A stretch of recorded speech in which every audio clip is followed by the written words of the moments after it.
Opinions and stories around the game we love, told by your favorite storytellers. Stay up to date with all things cricket. Subscribe to Cricbuzz's YouTube channel and press that bell icon now. More relevant DW for our show is David Weezer. David, whichever way you like to keep it, depending on which part of the world he comes from.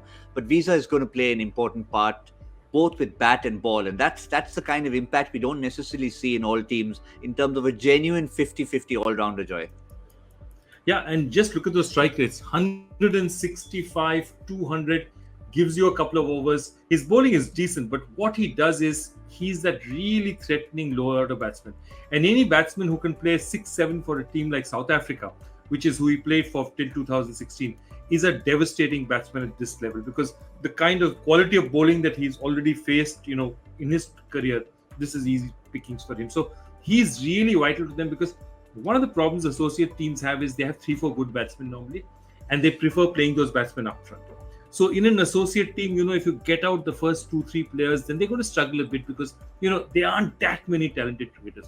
But what happens is David Weezer, because he's a bowling all-rounder, he's coming in at that 5-6 and really giving you a kick, because that's the position he plays. And it's the experience he brought, because when he was mentioned in the Namibian side, he was at the CPL playing for St. Lucia, and the whole excitement was, listen, David, you're going to the T20 World Cup. And he said, yes, one objective, somehow to try and get ourselves into the next round, Zaheer.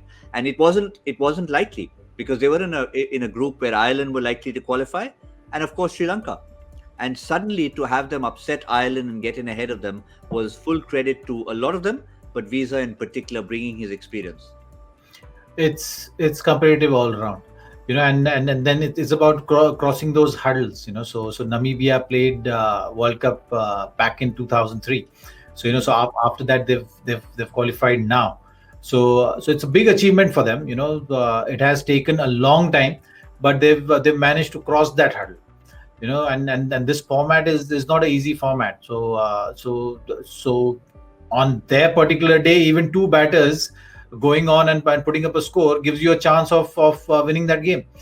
So that is something which the unpredictability of this format allows us to see that upset as well, and that's how every team should hope for.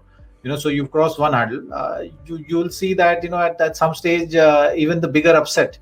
That's also just maybe a year, 2 years. We'll have to just wait and see how quickly. But when you look at say a Bangladesh team, few years, maybe a couple of decades back, also was in the same boat.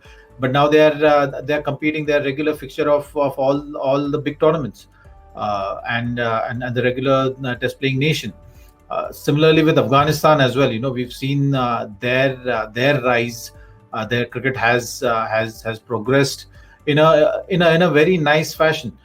So I think it's just about finding that talent, and backing them. So if their respective countries are backing the infrastructure, backing these cricketers so that they can devote more time to cricket, you will see that progression also happen very soon. So, and these are the achievements which will help them get that backing from their respective countries. Because end of the day, it's about infrastructure. It's about what kind of facilities you have and what kind of access you have to knowledge. So you can get better coaches, you can get better infrastructure, and progress. Yeah, and Weezer did contribute. That Ireland game I was mentioning, it was a pivotal game.